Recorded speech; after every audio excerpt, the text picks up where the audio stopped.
Andrea, what drew you to the project? Was it the script, the director, both? I was drawn to the project there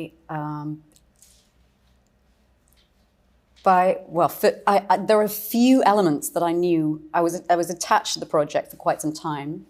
At one point, I was originally perhaps going to play a different character. So my process with it slightly changed. And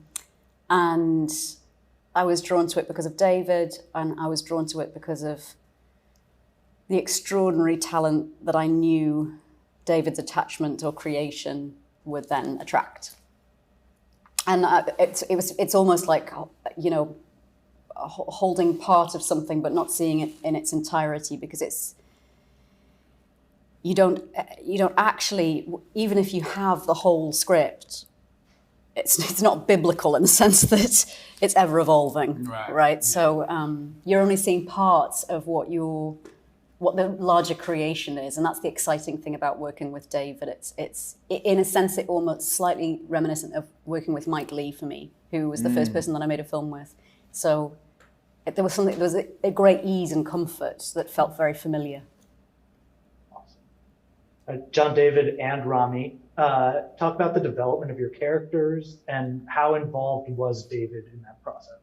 My approach to the character, because of David, was to think of the period, like think of what it was like for a soldier in the 1930s, the First World War, and that got me really excited to be able to find out what those soldiers experienced. This whole notion of double victory, and not being accepted. You couldn't even fight for our own country. Certain people that look like me, and the Harlem Hellfighters, the Harlem Hellfighters company. Like I didn't know anything about them, so being able to take a deep dive into that. Charles Houston, who was a mentor who taught Thurgood Marshall. I mean, I read his book. Like it was amazing to know that this Ivy Leaguer also joined, the army to fight for his country. And then came back and fought through the legal system, which was, I imagine Harold and Charles Houston were colleagues, or they knew each other. So it's fun to be able to play with those kinds of possibilities in the time period.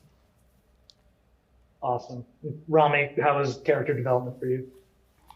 As I get older, I just I look for the ways that I can service the story, and if you look back on David's films, they're so character-driven and they have so much heart.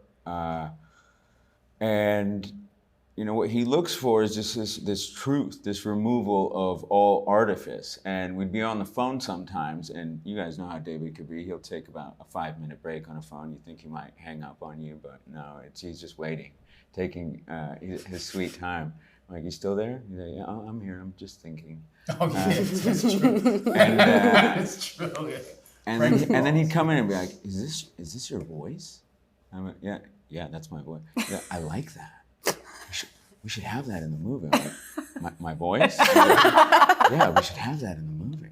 So it was a course of conversation after conversation on the phone where we just started crafting this character. And at one point, the character of Libby was not as substantial as she is in the film. So we started finding ways as to how to break Tom up into this power couple, this power dynamic, and I think that added a different dimension to who Tom was, because you could easily just try to retrofit him into a certain type of character, and I think the relationship between the two of them makes it just so much more dimensional.